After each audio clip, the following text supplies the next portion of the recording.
Hola, ¿cómo estás? Te doy la bienvenida a Jesús desde otra perspectiva. Hoy viajaremos al Jordán, al momento en que Juan el Bautista ve acercarse a Jesús y pronuncia unas palabras que cambiarían la historia. Hoy nos enfocaremos en la cita de San Juan, capítulo 1, versículos 29 al 34, que dejamos en el programa anterior. Imagínate la escena. El pueblo está reunido, algunos esperando por bautizarse, otros muchos curiosos, y de repente Juan detiene su mirada en un hombre que se acerca y declara: «He aquí el Cordero de Dios que quita el pecado del mundo». Ese momento debe haber sido conmovedor para todos los que allí estaban. Así que vamos a buscar respuestas a todas esas palabras que encontramos en la cita. Por ejemplo, Juan el Bautista señaló a Jesús como el Cordero de Dios. ¿Y de dónde tomó Juan esa comparación? Bueno, la imagen del Cordero no es casual. En la Biblia el Cordero era sinónimo de sacrificio, de expiación, de salvación. Y los judíos que escucharon a Juan decir esas palabras seguro habrán recordado de inmediato tres eventos: el Cordero Pascual, el cual salvó a Israel de la muerte en Egipto, cuya sangre en los dinteles protegió a cada familia, los sacrificios diarios que se hacían en el santuario, y principalmente creo que la profecía de Isaías, donde el siervo de Dios que sería llevado como cordero al matadero, cargando nuestras culpas, era la mejor visión que tenían de las palabras que Juan estaba diciendo. En cierta forma, Juan estaba diciendo: todo eso que ustedes recuerdan se está cumpliendo hoy en Jesús. Es interesante, si quieres aprender más, es para las personas que no conocen las historias. La parte de Isaías lo puedes encontrar en Isaías 53:7, lo del Cordero Pascual en Éxodo capítulo 12, lo del sacrificio en el santuario lo puedes ir a ver a partir, yo creo que del capítulo 25 hasta el 29 inclusive, y lo de las ofrendas lo puedes ver en Levítico 4, para que puedas completar la respuesta a esta pregunta. La segunda pregunta decía: ¿qué fiestas y ceremonias vendrían al pensamiento de los judíos cuando escuchaban a Juan decir Jesús es el Cordero de Dios que quita el pecado del mundo? Bueno, es más o menos lo que hablamos en la primera, ¿no? Los oyentes judíos habrían recordado principalmente esos tres puntos que dijimos recién. Yo creo que se preguntarían si eso sería real o serían cosas de Juan el que estaba emitiendo esas palabras, porque había muchas dudas en ese momento, en ese lugar. Pero yo creo que mucha gente, cuando escuchó a Juan decir esas palabras y vio a Jesús, yo creo que a través del poder del Espíritu fueron conmovidos y creyeron en esas palabras. Así que fue un momento realmente grandioso. Hubiera sido una experiencia haber estado viviendo ese momento allí. La número 3 decía: cuando describía a Jesús como Cordero, ¿qué señalaba eso acerca de su misión? Y bueno, el título Cordero, como venimos diciendo, destacaba su misión como sacrificio expiatorio inocente. Jesús vendría a cargar por los pecados ajenos sin tener culpa alguna y a ofrecer una expiación perfecta por toda la humanidad. Significaba que su misión sería morir de manera sustitutiva para quitar el pecado y no solo cubrirlo temporalmente, como era el sistema del santuario, sino que esto sería de una vez y para siempre. Jesús no vino únicamente como maestro o profeta, sino que Jesús llegó aquí porque Él iba a ser la ofrenda perfecta y final que pagaría la deuda al pecado de toda la humanidad. Eso lo puedes encontrar también en Hebreos capítulo 10, versículos 10 al 14. La pregunta 4 decía: ¿qué tenía que hacer un israelita para que sus pecados fueran perdonados? Según la ley de Moisés, en Levítico 4 que indiqué anteriormente, en los tiempos de Moisés, cuando un israelita pecaba, debía llevar un animal sin defecto al santuario, presentarse ante el sacerdote, poner la mano sobre la cabeza del animal, como transfiriendo sus culpas, y degollarlo. Y allí el sacerdote rociaba la sangre en el altar, quemaba un pedazo de esa carne, y el perdón definitivo llegaba cuando el sacerdote presentaba esa sangre delante de Dios.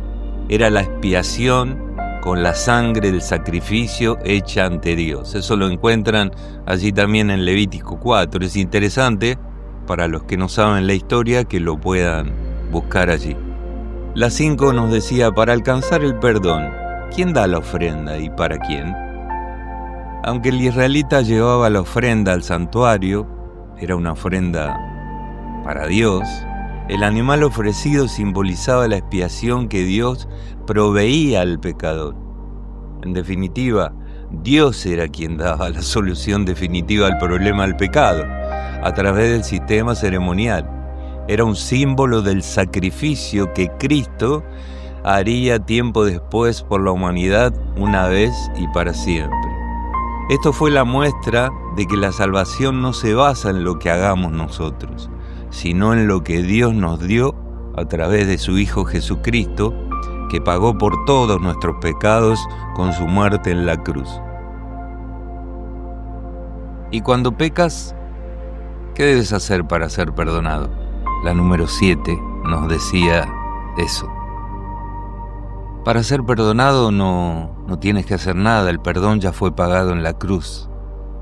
Lo que sí debes hacer es reconocer tu pecado delante de Dios y arrepentirte de corazón. Arrepentirse y apartarse de ese pecado y volverte a Dios. Tienes que poner la fe en Jesús, que fue quien pagó por tus pecados. Él fue el sacrificio que te liberó de tu pecado. Y por todos los pecados de la humanidad también lo hizo Él. No hay que ofrecer ningún nuevo sacrificio para ser perdonado, porque la obra de Jesús fue única y suficiente para que tengas tu perdón. Eso lo encuentras en Hebreos capítulo 10, versículo 12. La 8 nos decía, ¿qué significa el hecho de que Jesús era antes que Juan? Bueno, aunque en edad humana Juan era mayor, porque nació antes, Juan indica que Jesús existía antes que él a nivel eterno. Antes que él apuntaba a su divinidad como Hijo de Dios. Esto afirma su persistencia y divinidad, como lo dice Juan 1, que ya lo vimos hace unos capítulos atrás, Juan capítulo 1 del 1 al 3, y también encuentras parte de la respuesta en Colosenses capítulo 1 versículo 17. La pregunta 9 decía, ¿quién envió a Juan a bautizar con agua? Juan fue enviado por Dios mismo, como dice Juan capítulo 1 versículo 33. Su misión era preparar el camino para el Mesías y al pueblo para recibirlo. La pregunta 10 decía, ¿qué es más importante, el bautismo del agua o del Espíritu? El bautismo con agua es un símbolo externo de arrepentimiento, de entrega a Dios, y es un ritual visible que uno hace ante Dios y las personas.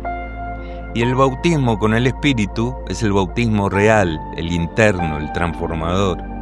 Es la obra real de regeneración, santificación y unción divina.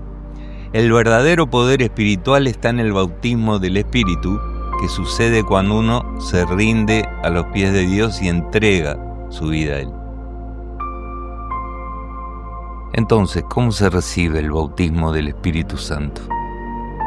Lo venimos diciendo hasta ahora, se recibe mediante una entrega genuina de tu corazón a Dios, una fe en Jesús, aceptarlo como tu Salvador, viviendo en un sincero arrepentimiento y quebrantamiento diario a los pies de Dios. Se trata de rendirnos constantemente para que Jesús nos cubra con su humildad. permitirle así al Espíritu Santo trabajar dentro de nuestro corazón, para transformarnos así en el reflejo de Jesús. Hoy ese Jesús es el mismo que habita entre nosotras a través de su Espíritu, el que Juan señaló como el Cordero que quita el pecado del mundo. Jesús sigue siendo ese Cordero de Dios, sigue quitando el pecado, sigue ofreciendo perdón, salvación y vida eterna para todo aquel que lo acepte como su Salvador personal. Él es el mismo que sigue llamando a tu corazón todos los días. Entonces la pregunta para ti hoy no sería si Jesús es el Cordero de Dios, sino que la pregunta para ti hoy sería: ¿lo has recibido en tu corazón como tu Salvador personal? Si no lo has hecho, ríndete a sus pies y dile que lo aceptas como tu Salvador, porque Jesús, el Cordero que quita el pecado del mundo, ya pagó por todas tus faltas, por todos tus pecados. Muy interesante estuvo el análisis de hoy y tenemos ahora nuestra nueva cita. Ya vamos llegando al final del capítulo 1 de Juan. Hoy vamos a analizar los versículos 35 al 42. La cita dice así: El siguiente día otra vez estaba Juan y 2 de sus discípulos, y mirando a Jesús que andaba por allí, dijo: He aquí el Cordero de Dios. Le oyeron hablar los 2 discípulos y siguieron a Jesús. Y volviéndose Jesús y viendo que le seguían, les dijo: ¿Qué buscáis? Ellos les dijeron: Rabí, que traducido es maestro, ¿dónde moras? Él les dijo: Venid y ved. Fueron y vieron dónde moraba, y se quedaron con él aquel día, porque era como la hora 10:00. Andrés, hermano de Simón Pedro, era uno de los 2 que había oído a Juan, y había seguido a Jesús. Este halló primero a su hermano Simón, y le dijo: Hemos hallado al Mesías, que traducido es el Cristo. Y le trajo a Jesús, y mirándole Jesús dijo: Tú eres Simón, hijo de Jonás, tú serás llamado Cefas, que quiere decir Pedro. Entonces ahora vamos con las preguntas, tenemos varias para que estudies para el próximo programa, tienes una semana por delante. La número 1 dice: ¿quiénes eran estos 2 discípulos de Juan el Bautista? La número 2 dice: ¿estarías dispuesto a que 2 de tus mejores discípulos te dejen a ti y sigan a Jesús como lo permitió Juan el Bautista? ¿Habrá tenido Juan alguna tentación de sentirse incómodo por esto? ¿Estás permitiendo que los que te rodean sean libres de estar con quien quieran? ¿O siempre estás ofendiéndote y queriendo controlar que tus amigos no tengan otros amigos? Pregunta número 3. Juan el Evangelista registra en el verso 38 las primeras palabras de Dios hecho carne. ¿Qué dicen de Dios estas palabras de Jesús y de su actitud hacia la inquietud de estos 2 muchachitos? Número 4. ¿Qué fue lo que hizo Jesús para que Andrés y Juan se interesaran en lo que él les ofrecía? ¿Qué crees que hoy en día los jóvenes necesitan en los ministerios de jóvenes en nuestra iglesia para que se interesen en Jesús y en las cosas espirituales? ¿Qué puede estar fallando? Pregunta número 5. ¿Cuál crees que es el problema por el cual no hay más jóvenes interesados en seguir a Jesús? ¿Tiene que ver esa apatía con la mundanalidad imperante en la sociedad? ¿Con su inmadurez? ¿Con los métodos que los adultos queremos usar para que ellos se entusiasmen? Pregunta número 6. ¿Qué es lo que hoy en día no estamos haciendo por los jóvenes y que debiéramos hacer? Pregunta número 7. ¿Qué hacía Jesús para lograr que el movimiento que él hizo surgir estuviera compuesto de jóvenes? Pregunta número 8. ¿Por qué crees que Jesús, ante las preguntas de los discípulos de Juan, él no les contestó con una información directa? ¿Qué te dice esto sobre el método de enseñanza de Jesús? Pregunta número 9. Si Andrés no hubiera escuchado el testimonio de Juan el Bautista acerca de Jesús, ¿crees que de todas maneras se hubiera interesado por Jesús?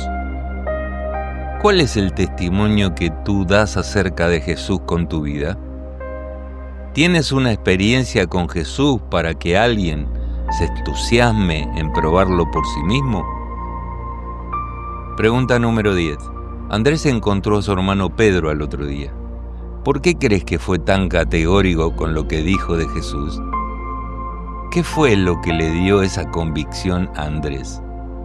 ¿Crees que la convicción de Andrés era diferente a la convicción que experimentaba un fariseo cuando se encontraba con Jesús? ¿Dónde estaba esa diferencia?